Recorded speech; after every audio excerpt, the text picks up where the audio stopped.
My name is Ashley, and I never thought my life would change so dramatically in just 1 year. Looking back now, I can't help but laugh at how naive I was about what I thought was my perfect marriage. 4 years ago, at age 30, I married Robert. We seemed like the perfect match. I was climbing the corporate ladder as a project manager at Richardson Financial, while he was content with his position as a manager at TradeWorks. Unlike many of my colleagues' husbands who were constantly chasing promotions, Robert preferred a simpler life. He'd come home early, cook dinner, and we'd spend quiet evenings together. I earned more than him, but it never seemed to bother him. In fact, he seemed to enjoy having a successful wife. "Honey, I made your favorite pasta tonight," he'd say almost every Friday, greeting me with a kiss as I walked through the door, exhausted from another long week of meetings and deadlines. "You spoil me too much," I'd reply, breathing in the familiar scent of garlic and herbs that filled our rented house. We had our routines, our inside jokes, our shared dreams. We were saving for our own place, and the joint account kept growing steadily. We had already saved $200,000, not enough for our dream home yet, but we were getting there. "We'll have our own place soon," Robert would say, scrolling through real estate listings on his phone while we cuddled on the couch. "Just another year or two of saving." I'd nod, imagining our future together. We talked about having kids someday, but we both agreed to wait until we had our own place. Everything seemed so clear, so certain. Then came that Tuesday in March. I remember it perfectly because it was the day everything started to unravel, though I didn't know it yet. I was in the middle of presenting quarterly projections to the board when the room started spinning. The faces around the conference table blurred, and the last thing I heard was someone shouting my name before everything went black. I woke up in the emergency room, surrounded by concerned faces and the steady beep of monitors. A doctor with kind eyes and graying hair was standing by my bed, holding a clipboard. "Mrs. Parker," he said gently, "we need to run some additional tests, but the preliminary scan shows something concerning. There appears to be a mass in your brain." The word mass echoed in my head like a death sentence. I felt my world tilting again, but this time I remained conscious, painfully aware of every word that followed. "We'll need to do more extensive testing to determine if it's benign and if surgery is possible," the doctor continued. "I need to be honest with you, even if surgery is an option, there's a significant risk of long-term disability." I nodded mechanically, my mind already racing to Robert. How would he take this news? Would he stay by my side if I became disabled? We had promised in sickness and in health, but this was different. This was real. I took a cab home from the hospital that evening, my mind racing with how to break the news to Robert. When I opened our front door, I found him in the kitchen, humming while stirring something that smelled like beef stew. The normalcy of it all made my heart ache. "Robert," I called out softly, still standing in the doorway. "I need to tell you something." He turned around, wooden spoon in hand, and must have seen something in my face, because the smile immediately dropped from his. "What's wrong, Ash?" I told him everything, the fainting spell, the hospital, the tumor. His face grew increasingly pale as I spoke, but what happened next caught me completely off guard. "Will you be able to keep working?" he asked, setting down the spoon. "What happens if you have to quit? Do we have enough money?" I stood there, stunned. My husband had just learned I might be dying or face permanent disability, and his first concern was about money? About my ability to work? We have our savings," I managed to reply, trying to keep the hurt from my voice. "It should be enough to get us through the initial period. We can figure out the rest later." Right, he nodded, running his hands through his hair. "The savings. Okay." The next few weeks were a blur of doctor's appointments and tests. I tried to maintain my normal work schedule, but it became increasingly difficult. The headaches were getting worse, and some days I could barely focus on my computer screen. "Ashley, you need to take some time off," my boss, Sarah Mitchell, finally said after finding me with my head in my hands one afternoon. "We can arrange for 6 months of medical leave. Your health has to come first." I knew she was right, but being at home all day was harder than I expected. The walls seemed to close in on me as I lay on the couch, wondering if each day might be one of my last. Would I die? Would I survive but never be the same? The questions tormented me endlessly. And then there was Robert's changing behavior. He started coming home later and later, sometimes well past midnight. When I asked him about it, he'd always have the same response. I'm picking up extra shifts, Ash. We need the money for your treatment. You understand, right? I'd nod, too exhausted from my own fears to probe further. Sometimes I'd hear him on the phone in another room, speaking in hushed tones, but I told myself he was probably just dealing with work stuff. My mind was occupied with darker thoughts. What would happen if the tumor was malignant? If I survived but ended up paralyzed? Would Robert stick around to take care of a disabled wife? After weeks of trying to handle everything on my own, I finally broke down and called my mother. I'd been avoiding it, not wanting to worry her at her age. She'd had me late in life and was now in her 70s. But I needed her, more than I'd ever needed her before. Mom, I said when she answered the phone, my voice cracking. I'm sick. As soon as I explained everything, she didn't hesitate. I'm coming over right now, sweetheart. Pack my bag this minute. She arrived the next day. I was having one of my bad days, barely able to make it from the bedroom to the bathroom without getting dizzy. She took one look at me and switched into full mother mode, just like when I was a little girl with the flu. Having Mom there was like being wrapped in a warm blanket. She cooked, cleaned, made sure I took my medications on time, and most importantly, held my hand during the worst moments when the fear became overwhelming. But not everyone was happy about her presence. Robert's face would tighten every time he came home and found her there. He'd force a smile and retreat to the bedroom, or suddenly remember work emails he had to send. Your mother doesn't have to stay here all the time, he said one night when we were alone. I can take care of you.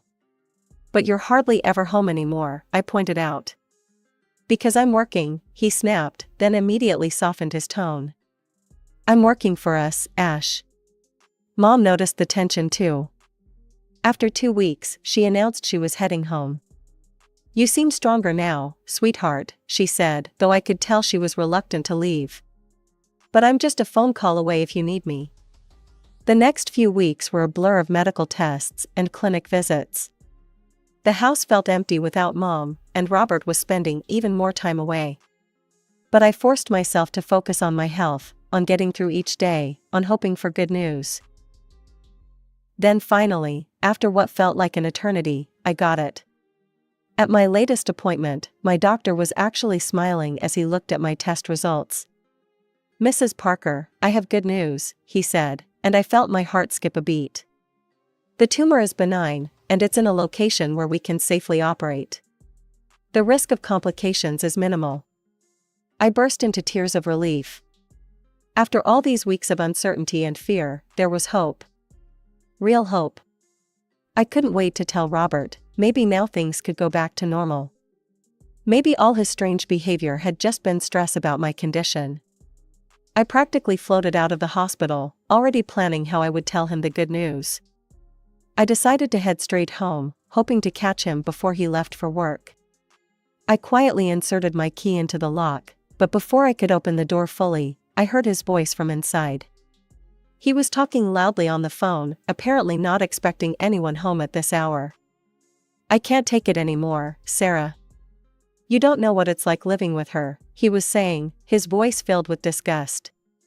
The constant smell of medicines in the house, her sickly appearance, it's just unbearable. My hand froze on the doorknob as he continued. I know. But you should see her now, she's nothing like the woman I married. Always weak, always complaining about headaches. I'm too young to be playing nurse to an invalid. Each word felt like a physical blow. I stood there, listening to my husband disparage me to another woman, my legs trembling beneath me. Yeah, the money situation is being handled. We've got quite a bit in savings. Look, I'll figure something out. I just need to get out of this situation before she gets worse. I pushed the door open fully and stepped into the room. Robert spun around, the phone still pressed to his ear, his face draining of color when he saw me. "I'll call you back," he mumbled into the phone, ending the call. What was that all about? My voice came out steadier than I expected. For a moment, Robert just stared at me, caught off guard. Then his expression shifted, hardened. "Well, I guess you heard everything," he said, straightening his shoulders. "Maybe it's better this way. We need to talk." "Talk about what?" I asked, though I already knew what was coming. "I want a divorce, Ashley. And I want half of our savings." He said it so matter-of-factly, like he was discussing the weather. "Let's be realistic, you're sick, and I'm not going to spend the best years of my life taking care of an invalid. I need someone young, healthy. I deserve that." I stood there, absorbing his words, thinking about the good news I'd just received from the doctor. But looking at Robert now, I realized it wouldn't make any difference. This wasn't about my illness, it was about who he really was. "We need to do this quickly," he continued, gaining confidence from my silence. "Before your surgery. I'm not risking being legally tied to a disabled person if something goes wrong." "Fine," I said quietly. "I agree to the divorce." He seemed surprised by my quick agreement, perhaps expecting tears or pleading. "Good," he said, recovering quickly. "I'll go to a hotel tonight. I don't want to stay here anymore. I'll come back tomorrow to pack my things." "That's probably best," I replied, my voice hollow. Robert grabbed his jacket and wallet, not even bothering to pack an overnight bag. At the door, he paused for a moment, like he might say something else, then shook his head and left.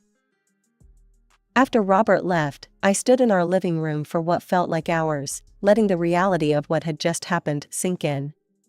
Finally, I decided to start packing his things. I couldn't bear the thought of seeing him again tomorrow. As I moved around the house gathering his belongings, my eyes fell on his laptop, still open on the dining room table. I'd never been the type to snoop through my husband's things, but something compelled me to look at the screen. What I found made my knees buckle, and I had to grab the back of a chair for support. There, in full view, was a series of intimate messages between Robert and Sarah. As I scrolled through their conversation history, my stomach turned. There were explicit photos, intimate details of their encounters, and worst of all, cruel jokes about me. "Poor sick Ashley," Sarah had written. "At least her condition gives us more time together." "God, you should see her now," Robert had replied. "She looks like death warmed over. I can barely stand to look at her anymore." My hands were shaking as I continued scrolling, but what I found next made me gasp out loud. There was another conversation thread, this one with Amanda Wilson, my husband's boss's wife. The messages between them were equally intimate, filled with declarations of love and plans for secret meetings. "Does your husband suspect anything?" Robert had asked her. "John's clueless as always," she'd replied. "Too busy with work to notice what's happening under his nose." I felt sick, but I forced myself to keep reading. With trembling hands, I grabbed my phone and started taking pictures of everything, the messages, the photos, the timestamps. Something in me knew this might be important later. The divorce proceedings moved quickly after that. We didn't have much to untangle, no children, no property of our own. The house was rented, and our only joint asset was our savings account with the $200,000 we'd been saving for a down payment on a house. Money that had come primarily from my higher salary, though I'd never minded that imbalance before. Robert's lawyer, a shark in an expensive suit, had other ideas. "Your Honor," he argued during the proceedings, "while Mrs. Parker may have contributed more directly to the savings account, my client's contributions to the household were equally valuable. He managed all domestic duties, allowing Mrs. Parker to focus on her career. The money he earned went directly to household expenses, groceries, utilities, daily necessities." I watched as Robert nodded solemnly beside his lawyer, playing the role of the devoted house husband who'd sacrificed his own career advancement for our home. The same man who'd called me a burden just weeks before. The judge agreed with their argument. The court finds that both parties contributed equally to the marriage, albeit in different ways. The savings will be divided equally between Mr. and Mrs. Parker. Just like that, half of our savings, $100,000, went to Robert. The money I'd worked so hard to save, stayed late at the office for, taken on extra projects for, was now being split with the man who'd betrayed me in every possible way. After the divorce was finalized, Robert moved out immediately. I couldn't stay in that apartment either, too many memories, too much pain. My mother welcomed me home with open arms, just as she had when I was a scared teenager after my first breakup. 2 months after the divorce, I finally had my surgery. The procedure went exactly as the doctors had hoped. They successfully removed the tumor, and my recovery began immediately. Each day, I felt a little stronger, a little more like my old self. During my recovery, I stayed with my mother. She was my rock, just as she'd always been, but I started noticing she seemed more tired than usual. One evening, as we sat in her cozy living room drinking tea, she took my hand. "Ashley, sweetheart, I need to tell you something," she said, her voice gentle but firm. "I've made a decision about my future. I found a wonderful nursing home, Sunset Gardens. It's peaceful, has excellent care, and I've already paid for my stay there." She squeezed my hand. "I want to spend my remaining years somewhere I won't be a burden." "Mom, you're not a burden."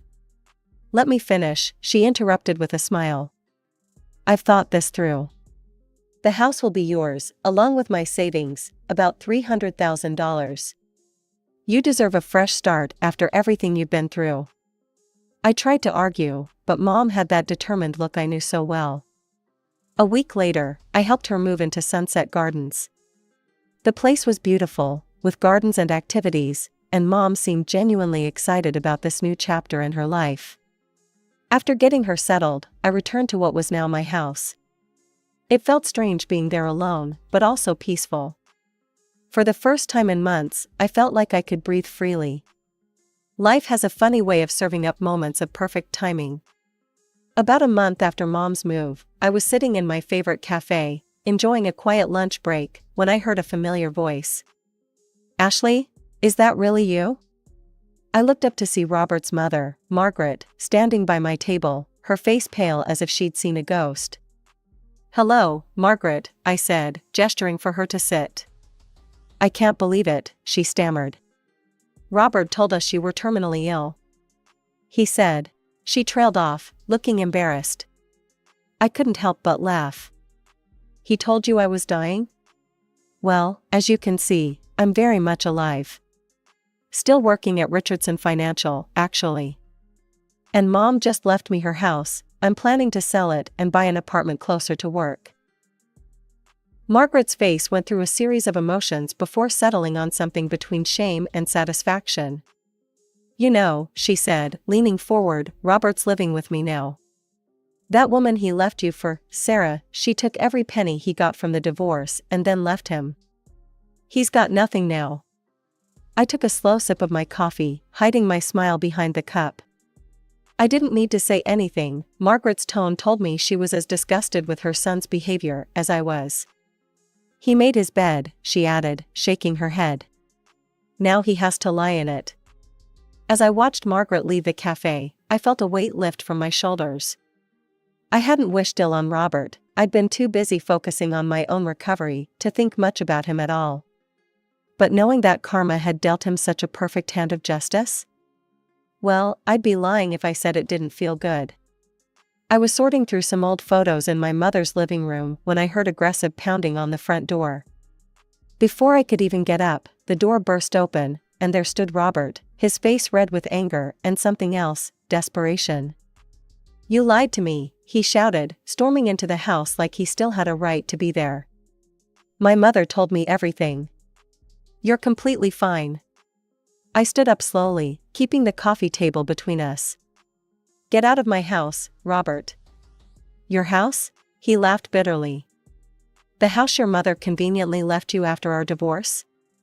Along with all that money?" He ran his hands through his hair, a gesture I once found endearing but now saw as theatrical. "Ashley, baby, I made a mistake. I was scared and stupid. I still love you. We can start over. Love me? I felt a cold anger rising in my chest. You're a traitor, Robert. You abandoned me when I was sick. You cheated on me. I want nothing to do with you. Why didn't you tell me you were getting better? He demanded.